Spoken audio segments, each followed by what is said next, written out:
foto, ha subido todo de precio.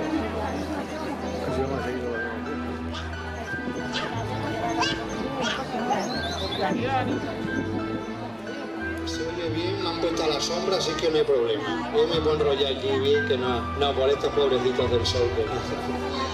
Vamos a comenzar la misa en honor de San Isidro, haciéndolo como siempre lo hacemos en este barrio que también nos acoge y lo tienen todo preparado, no solamente para San Isidro, sino también para celebrar la Eucaristía, y lo hacemos como siempre cantando.